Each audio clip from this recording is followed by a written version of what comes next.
உங்கள் தாய் தந்தை உங்கள் அண்ணன் தம்பி என் அண்ணன் மீது ஆணையா? எங்கள் அண்ணன் தம்பிமார்கள் மீது ஆணையா? எங்கள் மாமா மீது ஆணையா? ஐயோ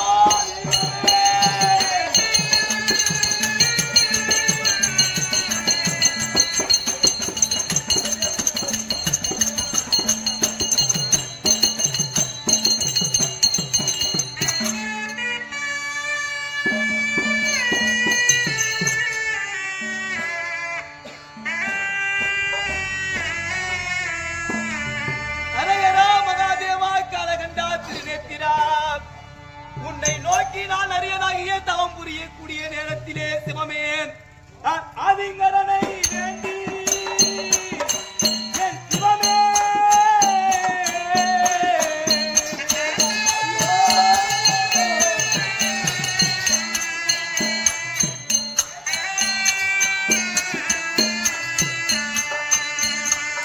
நான் அனுந்தவம் செய்ய போறேன்.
சிவமே அதிகளை வேண்டி நான் அருந்தவம் செய்ய போறேன். இப்படி நான் தன்னந்தனிமையாக ஏதோ ஒரு கண்ணி வந்து 7 கோடை போட்டு விட்டு சென்று விட்டாலே சிவமே, இந்த தேரோடும் வீதியில்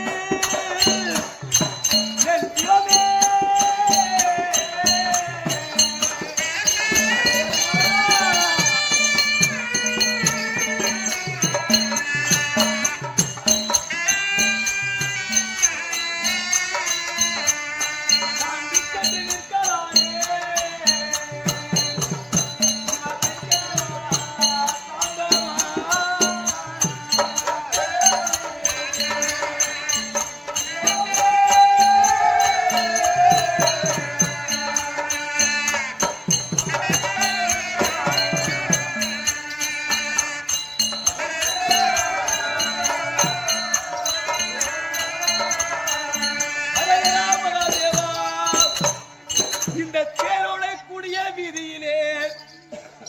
திக்கற்று தன்னந்தனிமையாக நின்று கொண்டு புலம்பிக் கொண்டிருக்கிறேனே கைலை நாதா.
மதிகட்டி நிற்கலானேனே சிவமே. அப்படி இப்படி நான் யாருக்கு என்ன தீங்கு செய்தேன்? என்னிடத்திலே வேலை செய்யக்கூடியவர்களுக்கு நான் கூலியை குறைத்தேனோ, ஒரு குறைவழம் வளர்ந்தேனோ? சிவமே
இப்படி மக்கள் எல்லாம் அருந்தக்கூடிய ஓடுகின்ற ஒரு ஆற்றிலே அதை களங்கம் செய்யும் விதமாக சிவமே நான் அந்த தண்ணீரிலே உச்சாரம் செய்தேனோ கைலை நாதா.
அப்படி என் அண்ணன் தம்பிமார்களை தவிர்த்து அவர்களை விட்டு விட்டு நான் மட்டும் தவத்திற்கு செல்கிறேன் என்று என்னுடைய மதியிலிருந்து நான் இப்படி நிற்கிறேனே. நான் யாருக்கு என்ன தீங்கு செய்தேன் இறைவா? எனக்கு இப்படி ஒரு சஞ்சலத்தை ஏற்படுத்தி விட்டாயே சிவமே.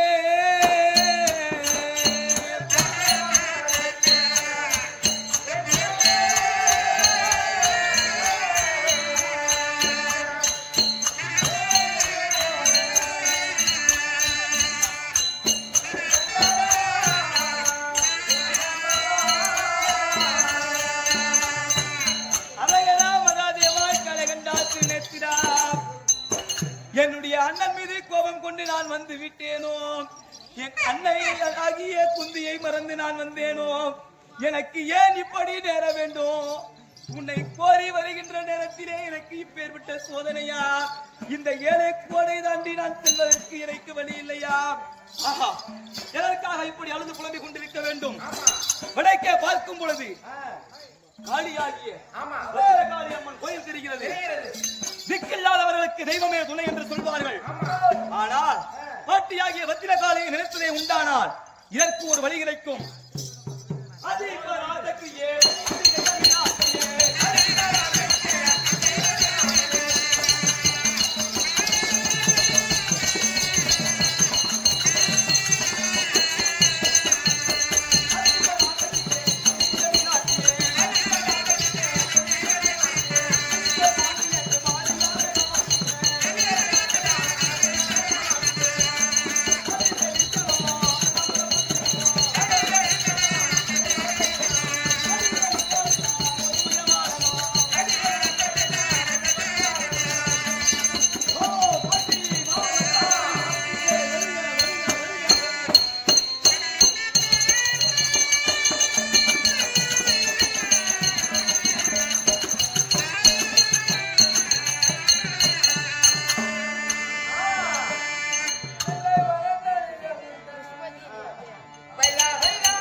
உங்களுடைய பாதத்துக்கு பாட்டி ஆமா உன்னுடைய பேரப்பிள்ளையாக விளங்கக்கூடிய அதுடன் கோடான கோடி வணக்கங்கள் பாட்டி. பேரப்பிள்ளை அர்ஜுனா பாதமென்ற பானே பார்வைகள் வாழ்வாய்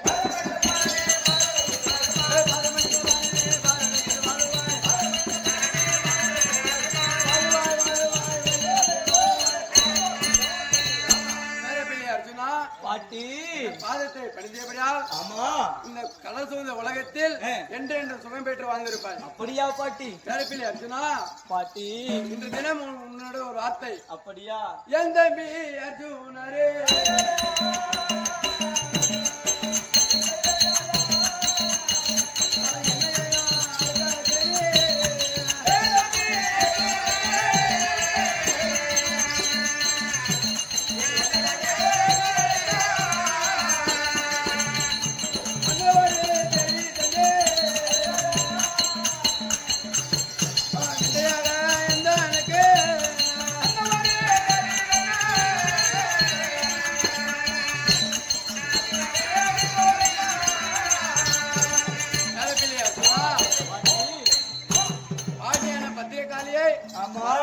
அழுத்த காரணம் என்னப்பா? இந்த காரணத்தையே உங்களை நான் எதற்காக நினைத்தேன் தெரியுமா பாட்டி? அதை நான் சொல்லி வருகிறேன். நீங்கள் செவி கொடுத்து கேளுங்கள் பாட்டி. பாட்டி பிள்ளை பாலம் தண்ணிலாம் வந்து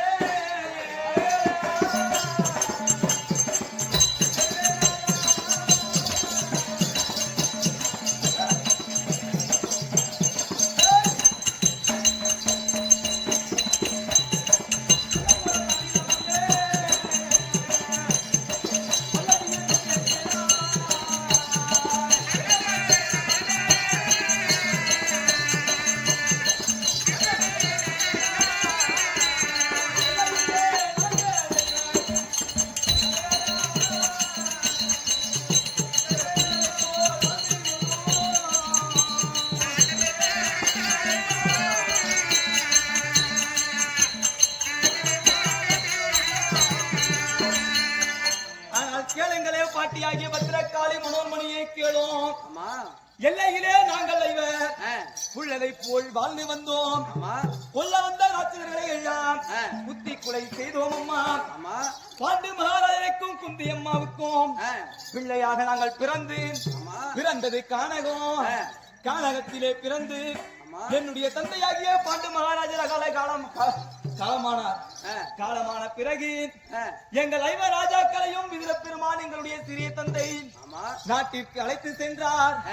அங்கு எங்களுக்கு யார் பொறாமை கொண்ட குணத்தோடு இருந்தது தெரியுமா பாட்டி? எங்கள் பெரியப்பா பெற்ற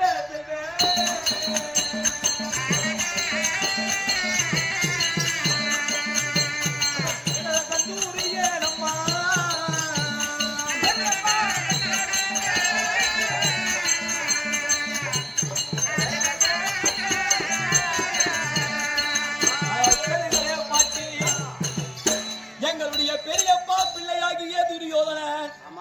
கௌரவர்கள் 100 பேர்கள், பாண்டவர்கள் நாங்கள் ராஜாக்கள். சிறிய வயது முதலே துரியோதனனுக்கு எங்கள் மீது பொறாமை குணம் பாட்டி. எங்கள் 105 பேர்களுக்கும் எங்களுடைய குருவாகிய துரோணாச்சாரியார் மூலம் கல்வியை போதித்தார்கள். கல்வியிலே பாண்டவர்களை ராஜாக்கள் நாங்கள் சிறந்து விளங்கினோம் அம்மா. அதனால் என்னவோ தெரியவில்லை, துரியோதனன் எங்கள் மீது பொறாமை கொண்டு எங்களுக்கு என்னென்ன வஞ்சகம் செய்தான் தெரியுமா? நடக்கும் அந்த வயதானில் எனக்கு பிள்ளை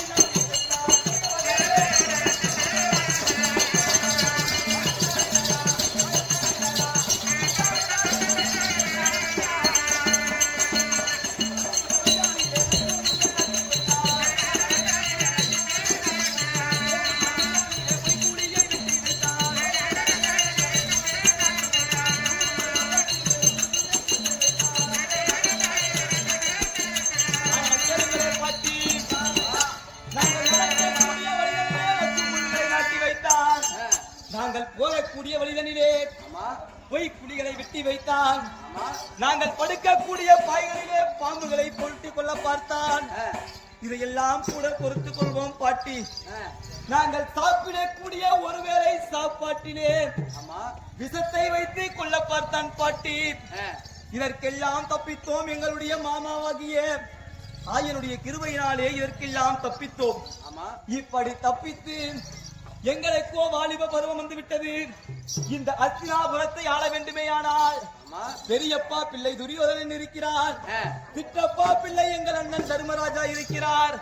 யாருக்கு முடி சுட்டுவதென்று பார்க்கக்கூடிய நேரம் எங்களுடைய அண்ணா தர்மராஜர் குலத்திலே முதல் பிறந்தவர். பெரியோர்கள் பார்க்கிறார்கள், தர்மருக்கு தான் பட்டம் சூட்ட வேண்டும் என்று சொல்லி குரு பெரியோர்கள் கட்டளை. ஆனால் எங்களுடைய தந்தையாகிய பாண்டு மகாராஜன் காலமானதை எடுத்து எங்களுக்கு தோஷம் இருக்கிறது என்று சொல்லி 7 ஆண்டுகள் தீர்த்த யாத்திரை அனுப்பி வைத்தான்.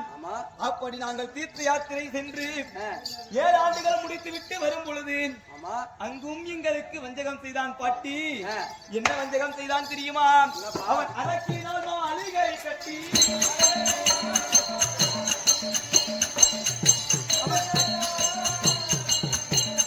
அவரையோ கொல்ல பார்த்தான்.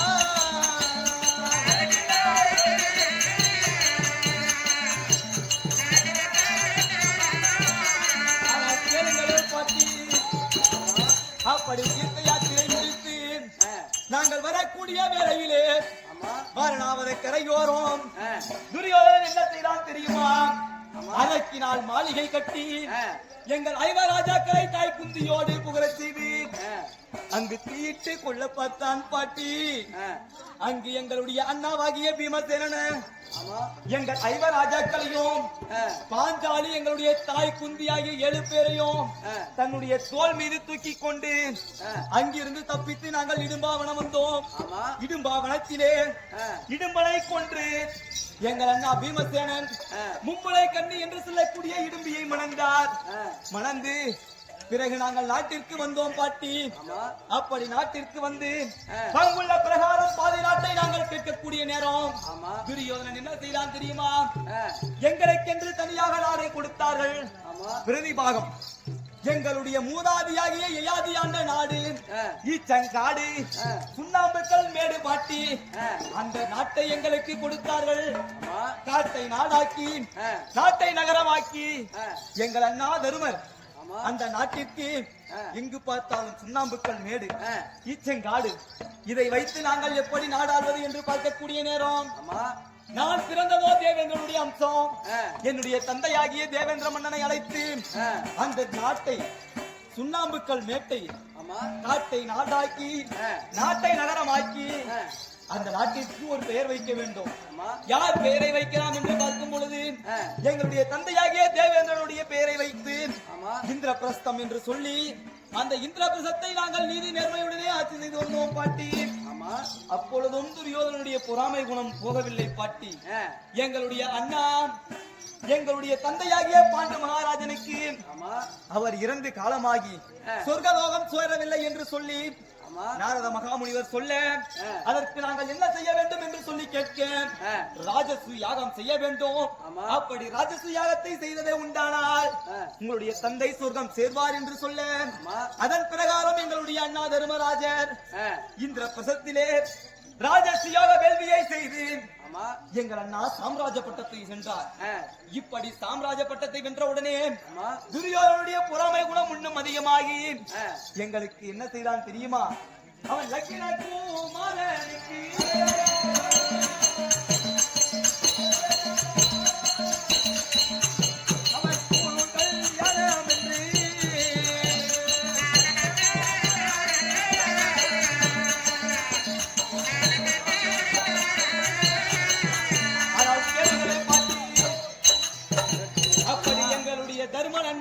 சாம்ராஜ்ய பட்டத்தை வென்றார் என்று சொல்லி நாங்கள் எப்படி நன்றாக வாழ்ந்து விடுவோமோ என்று சொல்லி துரியோதனன் என்ன செய்தான் தெரியுமா? தன்னுடைய பிள்ளையாகிய லக்னகுமாரனுக்கு பூணூல் கல்யாணம் என்று சொல்லி பொய்யான ஓலை எழுதி அதை மெய்யாகவே எங்களுடைய சிறிய தந்தையாகிய விதுர பெருமானிடம் கொடுத்து எங்கள் நாட்டிற்கு நிருபம் எழுதினான்.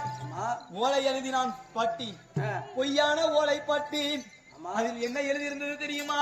ஆ. சிரஞ்சீவி பாண்டவர்க்கு ஜெயம் ஜெயம் என்மேல் உண்டாம். ஆ. வரஞ்சொரிய தம்பிமார்கள் மண்டபம் ஒன்று செய்து ஆமா. நிரந்தரமாகவே நீங்களும் பார்க்க வேண்டேன். ஆ. தரஞ்சொரிய விதுரன் பின்னே தடையின்றி வருவீர் என்று எழுதியிருந்தது.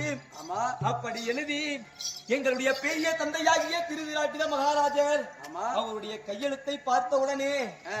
எங்களுடைய அண்ணா தர்மனா என்ன சொன்னார் தெரியுமா? தம்பிமார்களே, இப்படி அஸ்தினாபுரத்தில் இருந்து நிருபம் வந்திருக்கிறது. ஆ. அதனால் நாம் ராஜாக்களும் செல்ல வேண்டும் என்று சொல்லி ஆமா.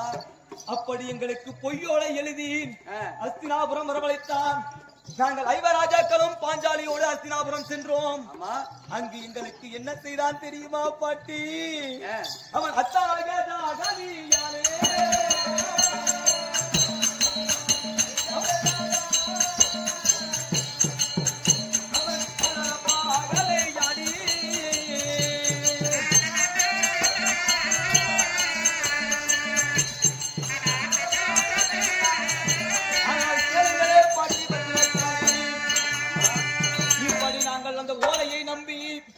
அஸ்தினாபுரத்திற்கு சென்றவுடனே அங்கு எங்களுடைய மாமா ஜெகனி மாமாவினுடைய வார்த்தையை கேட்டு துரியோதனன் என்ன செய்தான்? எங்கள் அண்ணா தர்மன் அண்ணாவை சூதாட இசைத்தான். அங்கு சாப்பாடு தயாராக நேரமாகும் என்று சொல்லி எங்கள் அண்ணாவை சூதாட அழைத்தான் துரியோதனன்.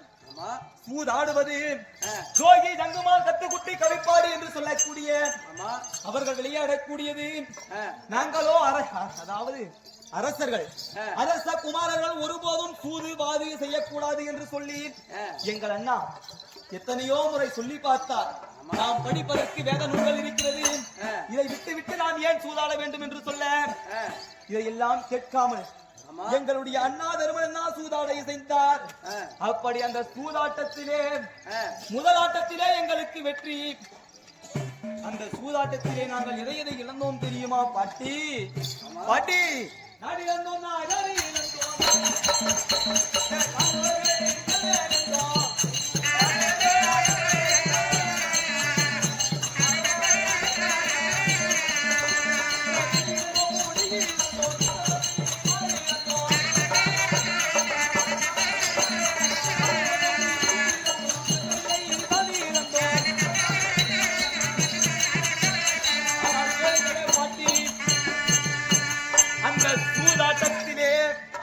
நாங்கள் எதை எதை இழந்தோம் தெரியுமா?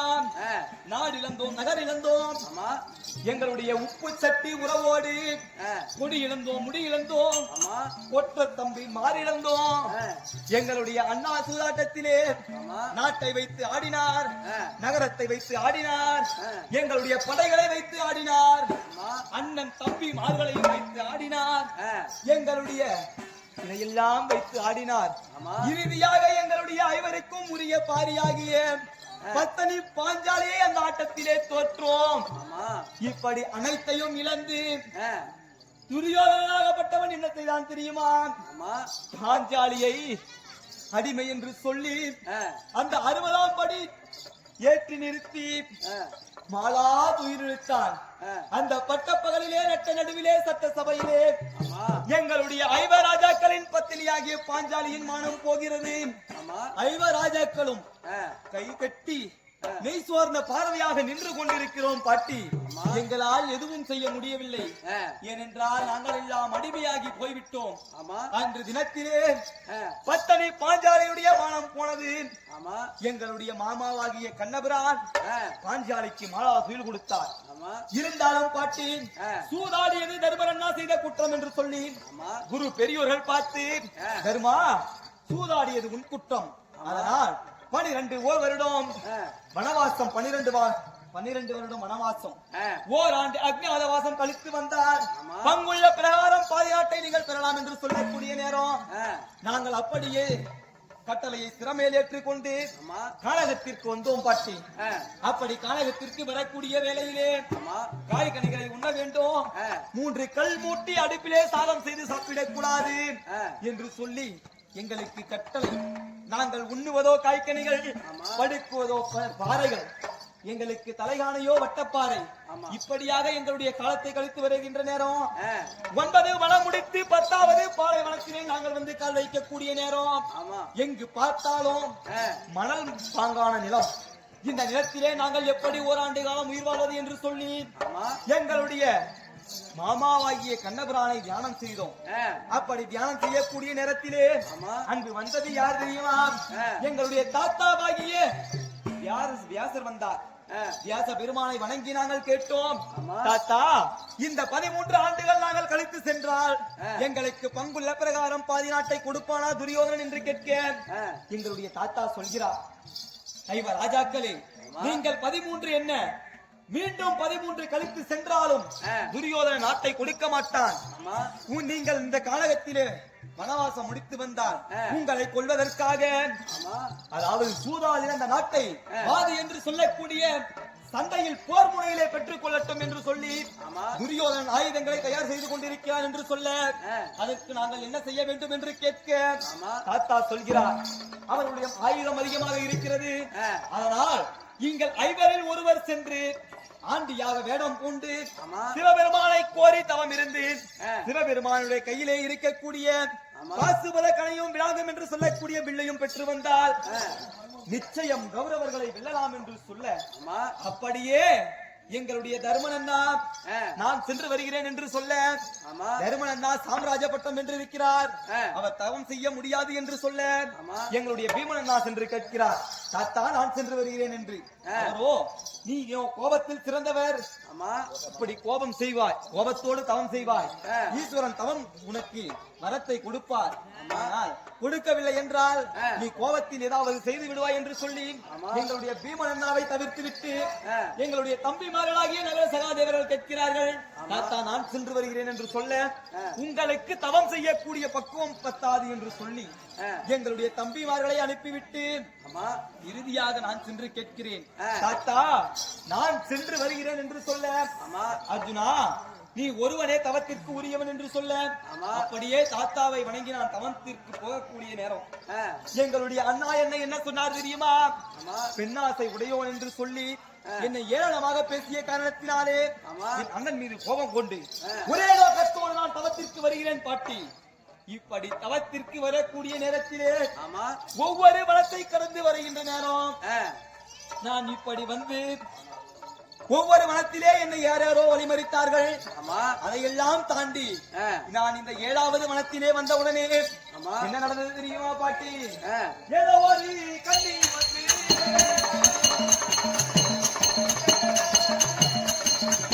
அவள் எரிகொலை போட்டு சென்றாள்.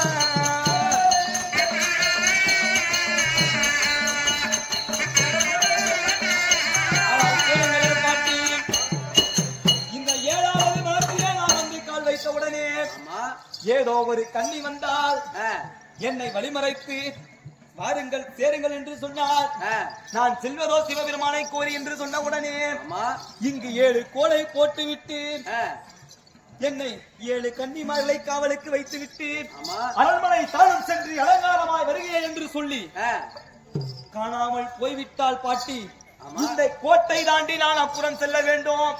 நாங்களோ குருகுலத்திலே பிறந்தவர்கள் போடு தவறாத மன்னர்கள், சந்திர குலத்திலே பிறந்தவர்கள் சத்தியம் தவறாத மன்னர்கள் என்று சொல்லி 7 கோட்டை போட்டு விட்டு என்னை சத்திய கோட்டைக்குள் கட்டி விட்டு சென்று விட்டால் பாட்டி. இந்த கோட்டை தாண்டி நான் அப்புறம் செல்ல வேண்டும்.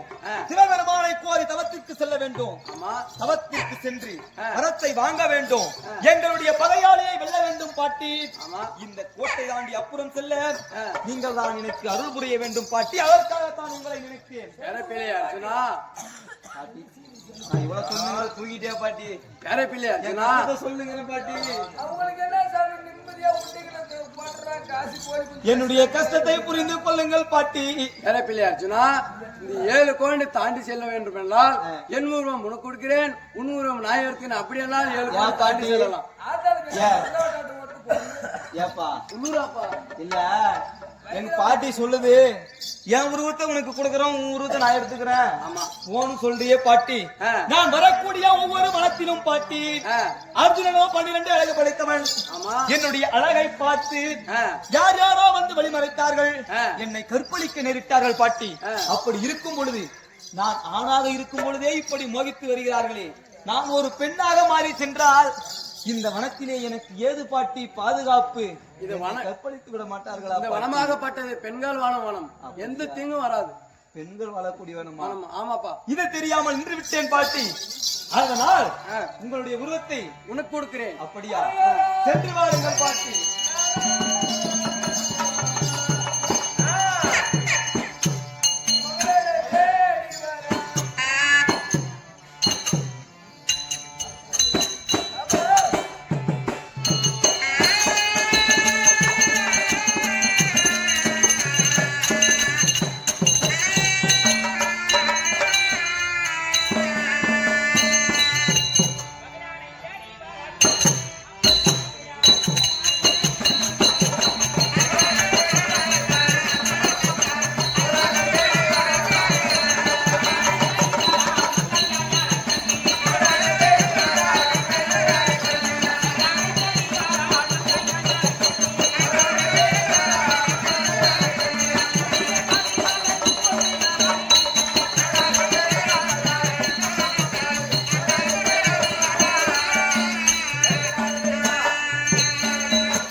அம்மா பார்த்தனியா இப்பதாம்மா அப்படியே கலங்கிரி பழம் மாறிக்கிறேன். என்னது கலங்கிரி பழம் மாறி அப்படின்னு என்ன பார்க்கலாம்? தர்பூசணி பழம் மாறிக்கிறேன். ஆஹா.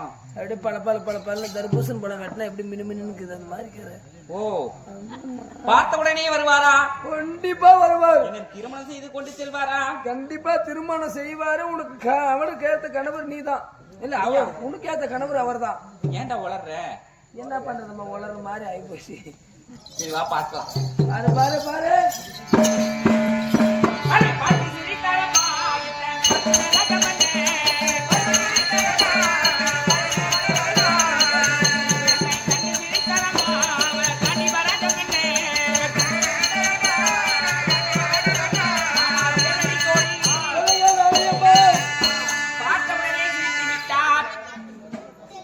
பார்த்திபராஜ மன்னர் அவன் கண்டவுடனே சிரித்து விட்டார்.